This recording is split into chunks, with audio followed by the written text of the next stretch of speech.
Welcome in to another Running with the Timberwolves podcast on the Believe Sports Network. My name is Gabe Anderson, and I'm joined, as always, by Chris Emerson. Chris, how we doing? We're doing great. We're one win away from Western Conference Finals for 2 years in a row. That's crazy to think of. I know Insane to even think we've made it this far. A potential second straight Western Conference Finals for a franchise which is, of note, has only been to two, and one of them was last year. Well, and not only that, we've only had one, other than these Finch years, these last two, there's only been one other year in the 35 years that the Timberwolves have even won a playoff series. Right. Even won one playoff series. Remember, Kevin Garnett only had 1 year in his career as a Timberwolf where he won a playoff series. Right, and it's already astounding. In the playoffs so far in their career, Flip Saunders with the Wolves went 17-30. Chris Finch is 19-17 so far. I'll take it. So outstanding what he's done. And we want to mention before we get going on specifics, I want to shout out 612 Tees. They make awesome tees. They're a local company. Yeah, we got ours. I got the DiVincenzo one. He's got that one as well. Check them out, 612 Tees. The link is in the description. Some great shirts. Like we got this Naz Reid one, which will look awesome if you're going to the game or if you're going to a watch party or whatever you plan to do. Another Naz Reid one here, the Yes Indeed Naz Reid. I love this one, the Star Wars Nikhil Alexander Walker one. Fantastic stuff. Check them out, 612 Tees. The link is in the description, and use promo code RUN30. That's RUN30 at checkout, and you will get 30% off your first purchase. That's RUN, so run 30. Thanks so much to 612 Tees. So anyway, let's get into it. Timberwolves win once again, really going away, although we'll talk about it in a second here, but not necessarily how you'd want to end the game. But, I mean, they really took control of it in the third quarter and didn't really let up until the last couple minutes. Yeah, I was talking to a friend of mine, and I didn't really put it together this way. And it's like we look clunky in the first, we start getting it together a little in the second, but like fall behind. Look good in the third and then dominate in the fourth. Like that was what we've been doing every game. And, it sort of held true again. It's not pretty, but that's the way that Golden State has to make these games. Like we talked about last episode, like it's not pretty by design. Like the reason why the games are ugly and they're just, they're doing what they're doing is because that's what Golden State is purposely doing. Cause it's their only chance to win is to make them that way. So, winning these types of games isn't always easy, and I'm glad we're doing it. Right, and I keep seeing the sentiment online, first of all, that, you guys wouldn't be winning without Curry. And maybe it would be a closer series with Curry, but, I mean, it's like, here's the other thing. What do you want us to do? Do you want us to lose? Is that what you wanted to do? Oh, congratulations, beating a team without their best player. Are we supposed to just lose those games? Like, would that make you happy? Like, what do you want? And it's not like Curry is an interesting factor in a lot of ways. Like he would change the whole flow of the game. So now it would be more of an up-paced game. The ball would be flying around more. Probably there'd be more turnovers. Anthony Edwards would be out in the break more often. Like it's not that you can just take Curry's points and add them to like how the Golden State's currently playing and say, look, they would score 30 more. Like there's no rhyme or reason to say just because he would be there, these games would be much different. I think it would be a 5. I mean, we would win in 5 or 6. I'm pretty confident. Like I'm not afraid of anything this Golden State team has, even with Curry. Mm-hmm. And you're mentioning our struggles in the first half. Ant said after the game that Chris Finch basically came in and said, hey, you guys are playing like losers. You're basically playing like you think the series is over already. And And I think he's absolutely right. I think that's the way they were playing. Chris Finch said after the game that they were only playing about 85% of the possessions on defense, and they were letting up offensive rebounds and giving the Warriors second chance points. I mean, we saw in the second half, particularly, if you just limit the Warriors, who are small anyway, if you can get those long defensive rebounds and limit them to one shot, I don't think the Warriors have a shot. No. And you know what?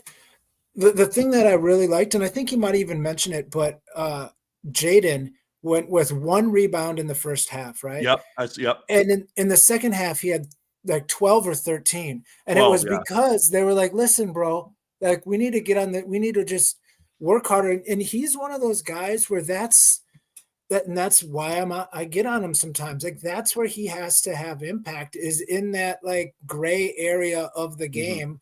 Like, and that's where he has the ability with that spider-like body to get in there and get those rebounds. He has to be effective.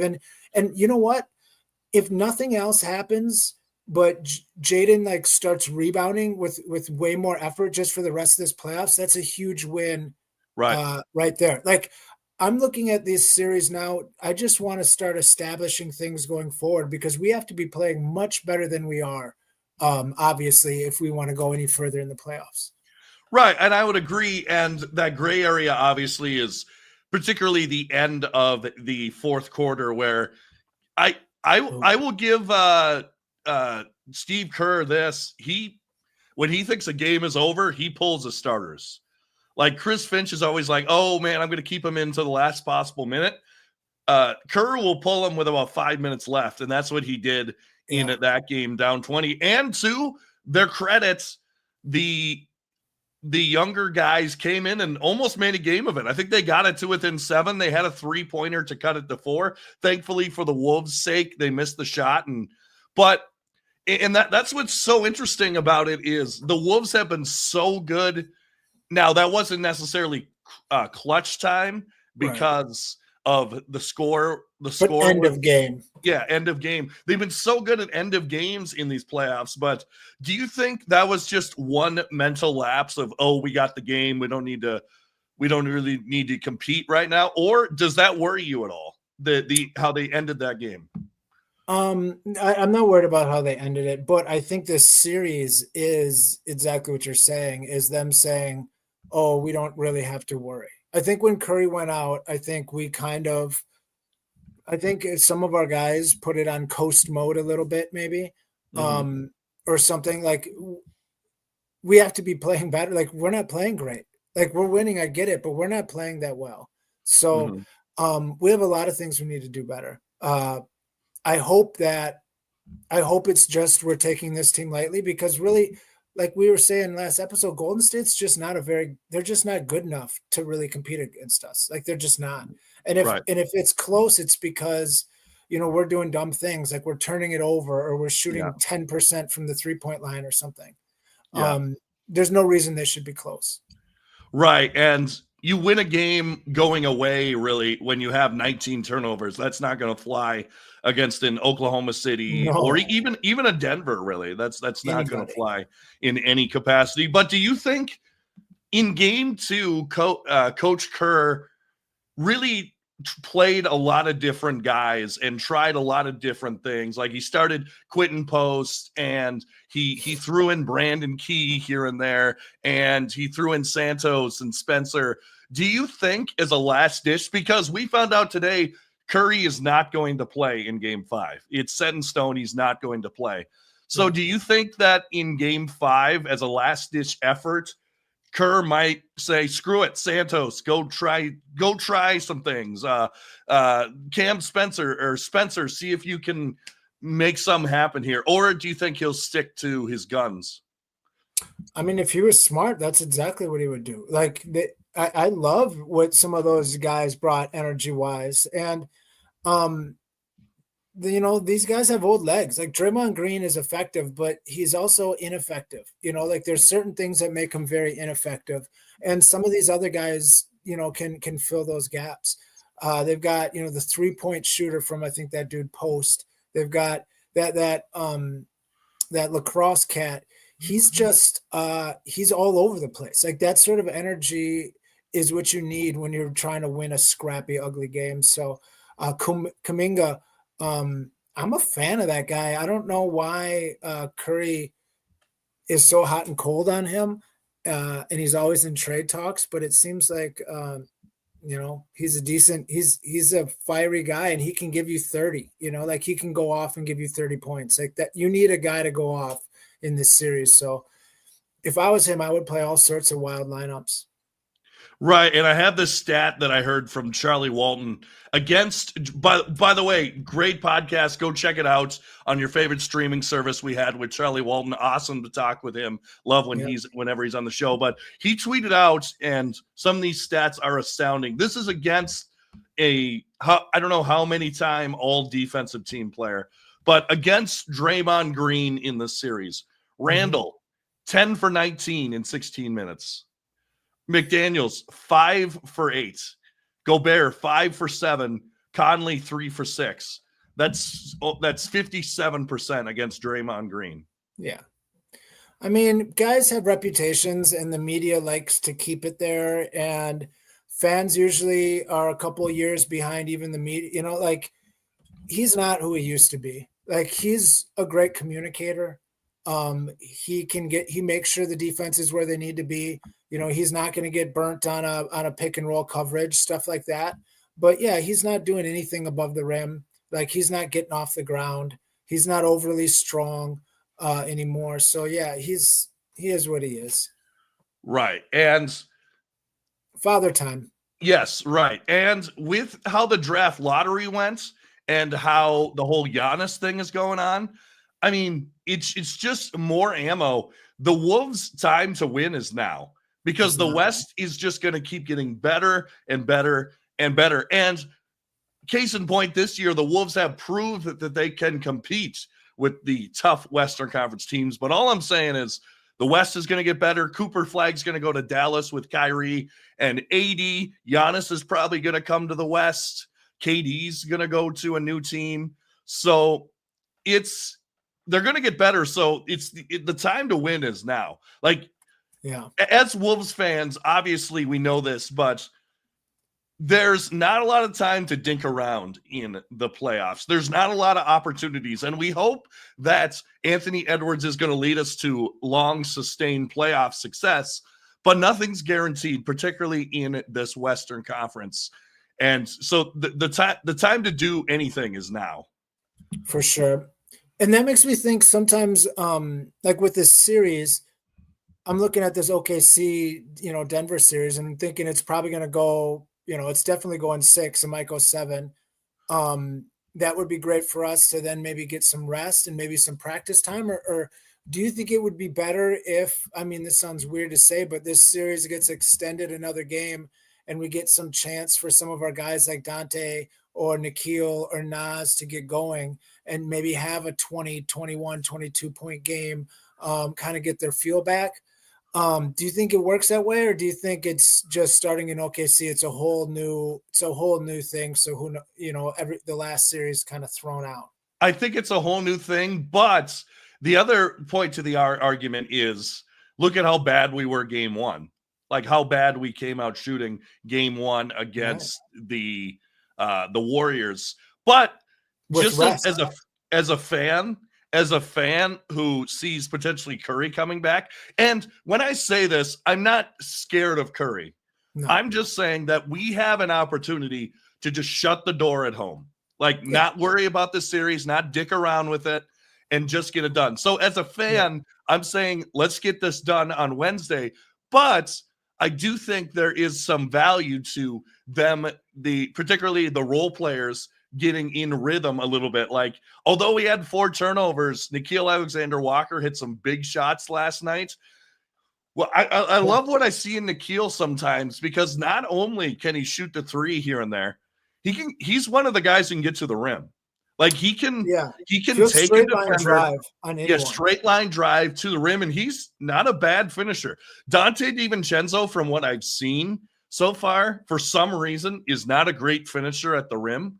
Right. But Nickeil, when he's get that straight line drive, he can do it.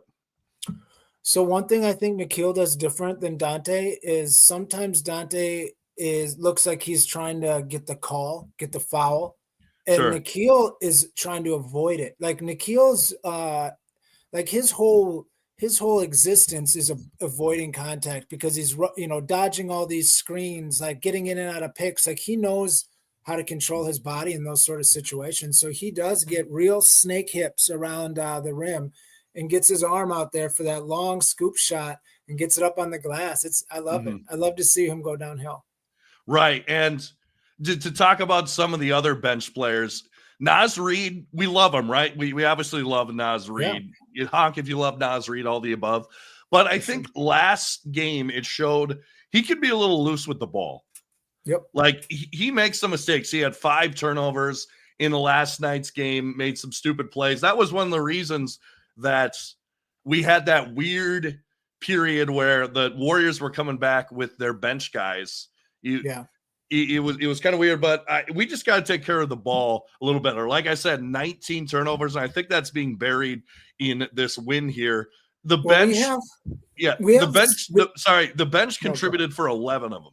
Yeah, we have low basketball IQ on a lot of our guys. Like especially when you're playing a team like Golden State, where these guys are, they've been in the system for a long time and they're just extraordinarily smart basketball players. It stands out. But I mean, like that reach around foul on Buddy Hield by Jaden. Like, what are you doing?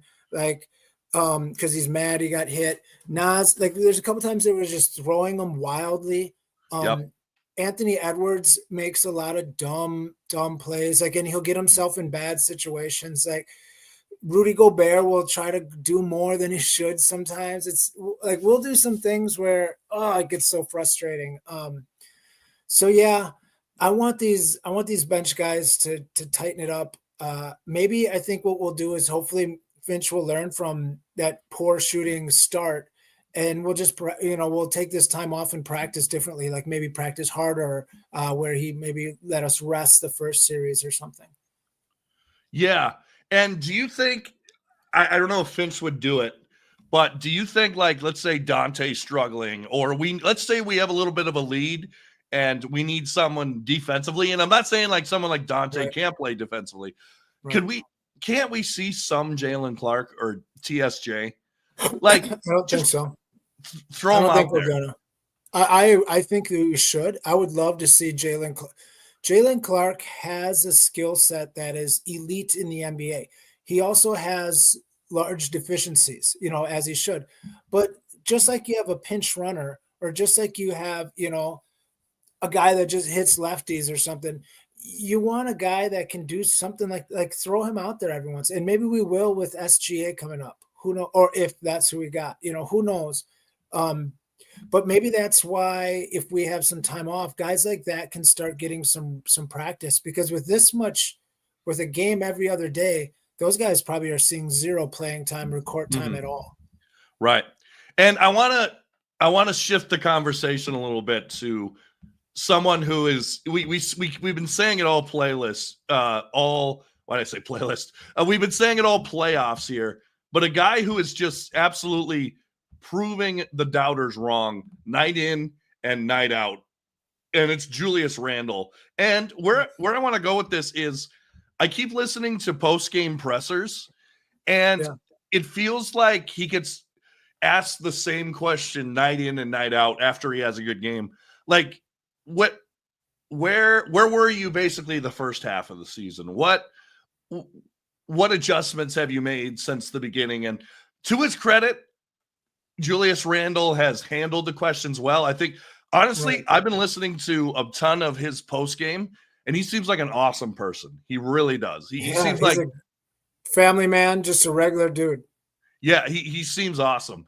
But do you think he gets sick of the question? Like, hey guys, just enjoy that I'm playing well now. Like, we don't need to ask the same question night in and night out. And I know that's the question that needs to be asked, and I'm not throwing any shade at like the Twin Cities media, but at some point we have the answer. We know that he's had time to learn the system, to learn how to play with these players, earn the trust of Anthony Edwards. In fact, after the game, Anthony Edwards, he was kind of forced out of him the question, but he was asked, was it after the trade or after coming back from injury that you noticed that Randle was an offensive beast? And he kind of said, yeah. But, I mean, like, do we really need to ask this question anymore? Well, and the thing is it's lazy, and it's not even a question, and it's not even real. Like, that's what annoys me the most about the general media is they'll bait these answers out of these athletes where you don't have anything you can say. Like, what the question to Anthony Edwards is when did you notice Julius Randle really pick up his offensive game? And he's like, I don't know, I guess. But if you look at the stats, he's putting up these numbers the entire season. I mean, the first 2 months or the first month and a half of the season, I think he was averaging 21 points, like 8 rebounds and 5 assists. He was leading our team in assists. He was second in the whole year. He was like first in our team in assists, second in rebounds, second in points.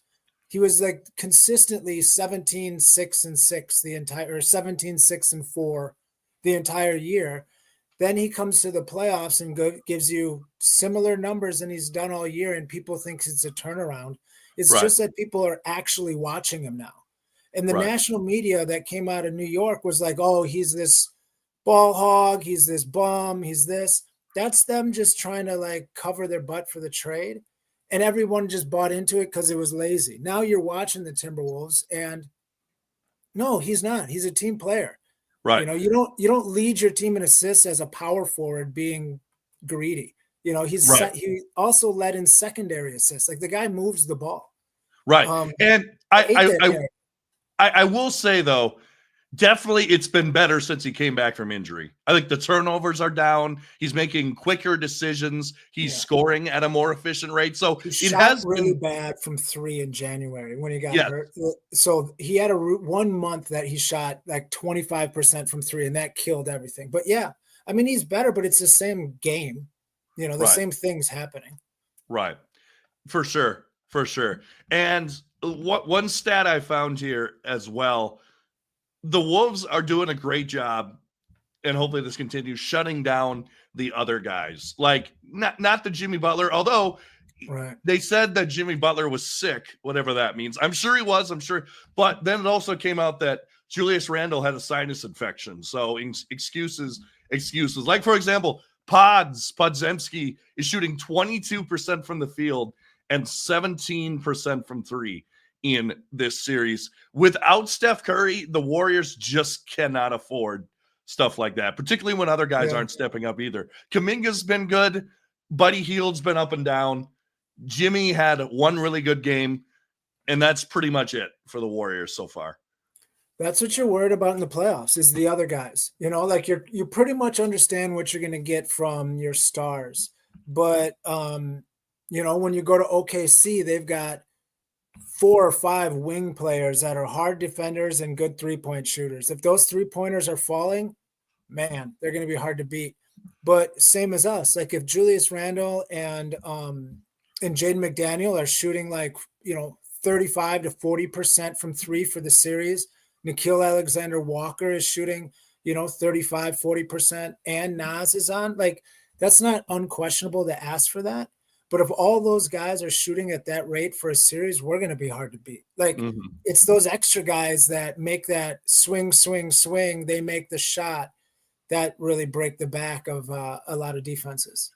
And I wonder how much zone we'll see out of the Warriors in Game 5, because it almost started to work. The Wolves went on like a 7-0 run to take like a 7 or 8 point lead, and then the Warriors came back and went on a little bit of a run. Thankfully, Ann hit that 3 at the end of the quarter that I think really boosted us forward. But it seemed like the zone worked for a little bit until it didn't. And then we kind of figured it out. And then, particularly in the fourth quarter, that press for the Warriors was not working. The initial one. When we got right to the rim 5 times in a row. Yeah. Because, I mean, the Warriors were scoring. They were getting their 2s, but we were just having easy layups, easy dunks. So that press, and honestly, a press shouldn't work in the NBA. No. These guys are too good. Nor should a zone. Yeah. AAU and traveling basketball, high school basketball, you get a bad team, you could press them all day long, and Right. it would be the ugliest game you've ever seen. Like, what's that? You ever heard of that Arkansas team, the 40 Minutes of Hell, where they just press the entire game? I know what you're That talking about, can yes. happen in college too, but NBA, that shouldn't be working. And that's the crazy thing. It was working for like 2 minutes for the Warriors at the end of the game, but thankfully we were up enough at that point. Well, there's basic things we do that are strange still. Like Nickeil Alexander-Walker, the book is written out on him that if he's bringing the ball up, pressure him with your guard because he's a little shaky that way. And I don't even think he's really that shaky. I think a lot of it is just he's always gets like full court pressured hard. So yeah, it's just hard. We never have an outlet guy back there with him. Like every team pressures him hard full court when he's the guy bringing it up. Why don't we just always have an outlet? Like, why make him go against that? There's simple things that we just don't do. Like in that zone, that should work for 2 possessions, maybe. And then we're like, oh, okay, we should know how to kill this as professional basketball players. So, but you know what? That's the good stuff right now that we're seeing, and we're getting tape on and we're getting reps on, because we're going to run into that in these next couple of series, knock on wood. Mm-hmm. Absolutely. So I know you mentioned earlier that the Wolves could benefit from a game 6. I don't want to mess around with it. I don't either. Let's get it done tomorrow at the crib. No Steph Curry. Wolves are 11.5 point favorites. That seems pretty crazy to me. Although last time they were plus 10 double-digit favorites, they won by double digits. Yeah. But we should be 11-point favorites. This team's not very good. Right. Yeah, let's get it done tomorrow. Let's get it done tomorrow, and then we can talk about either OKC or the Nuggets on the next one. Man, we one win away from a second straight Western Conference Finals. Gabe, this is crazy. Like when we started this podcast, we were drafting the number 1 player. Mm-hmm. I mean, I remember I was at the mall because we were celebrating like my sister's birthday. I didn't even watch Ant get drafted. It was like around COVID times. And I just looked at my phone like, oh, okay, they got Ant. Interesting. I wonder if he'll pan out. Yeah, he will. Anyway, Chris, thanks so much for being here. Yeah, no problem. Wolves in 5. Wolves in 5, absolutely. Let's bring it tomorrow. If you are going down to the Target Center, or maybe you're listening right now going down to the Target Center. Yeah. Bring it at Target Center. And remember, use promo code RUN30. That's RUN30 on 612T's. Link is in the description to get 30% off your first purchase. Make sure to like, share, and subscribe on YouTube, and give us a 5-star rating on Spotify and or Apple. And as always, go Wolves.